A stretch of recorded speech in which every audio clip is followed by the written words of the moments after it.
So I had dinner on my friend's houseboat in Sausalito. I've never been here before. Beautiful, isn't it? And I was like, wow, this place is alright.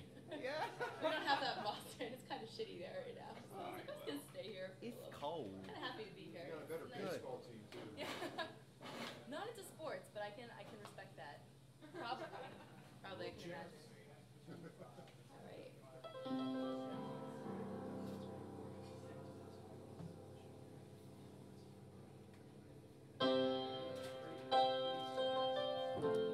So you never call me darling anymore.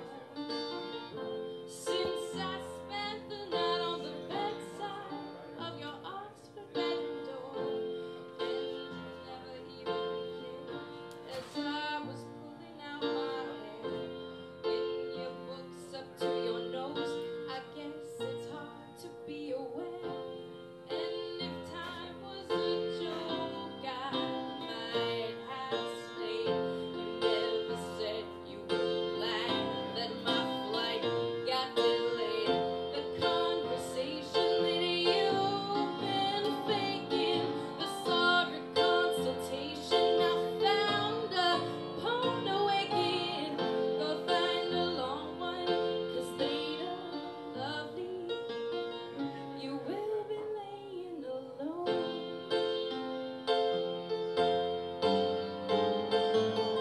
Well, if I wanted a sanctuary, boy, your room is not a church. If it were, I'd wipe my feet off first.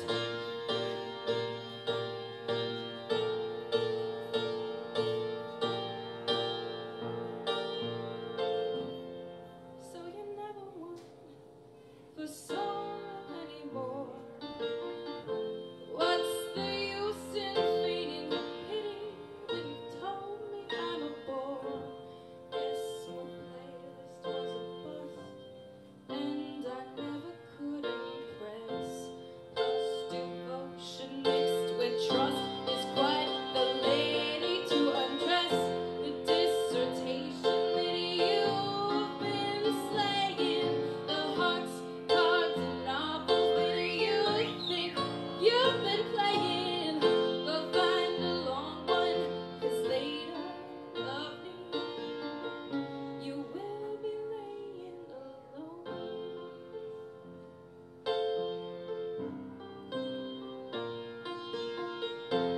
So you never call me darling.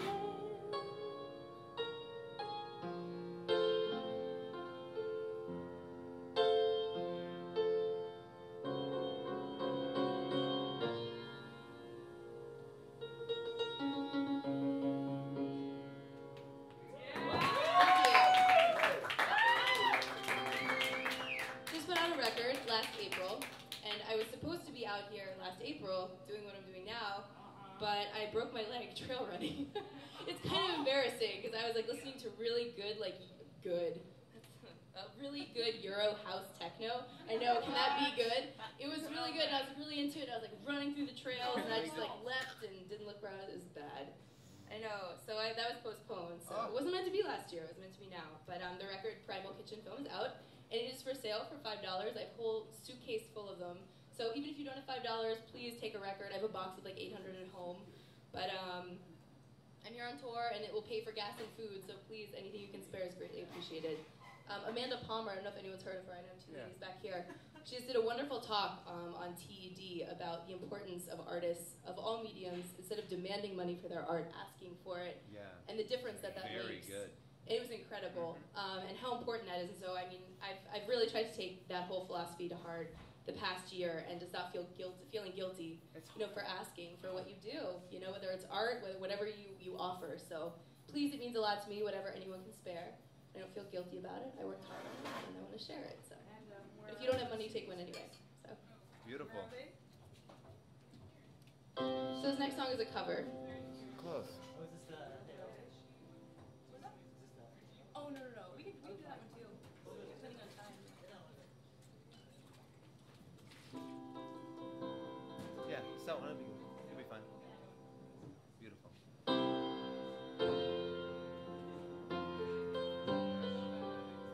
night, friends.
tracks of my tears.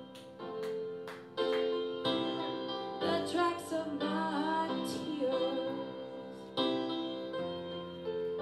Dum dum dum dum dum dum dum dum dum dum dum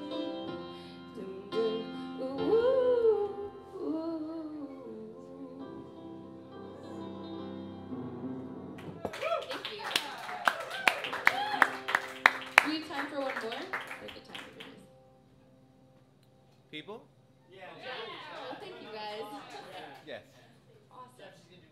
All right, so I grew up in Washington D.C. This was a short story, and the houses were really close together where I grew up, and so I didn't see how the mail came. I lived there till I was about 11, but I always thought it was so fascinating that the mail just like arrived at your house and you never saw who brought it. It was just like Christmas every day, form of mail.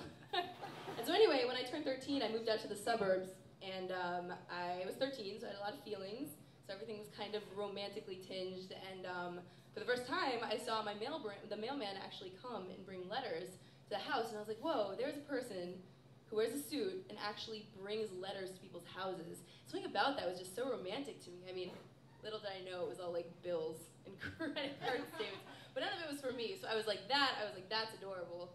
And so when I was 15, 16, this is one of the first songs I ever wrote, and it is dedicated to the mailman.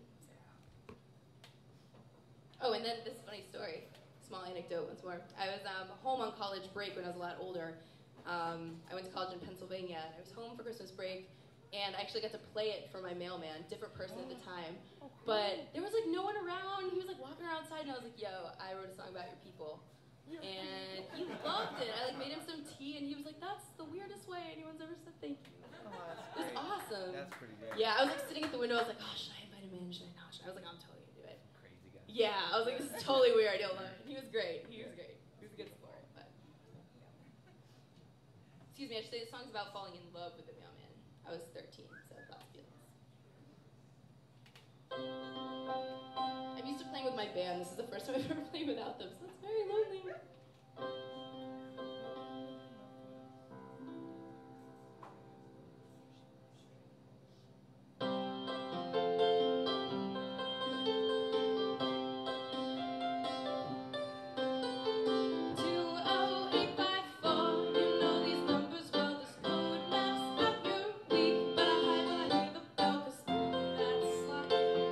Financial indiscretion surveys, credit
$5? Come on. You want it, you want it.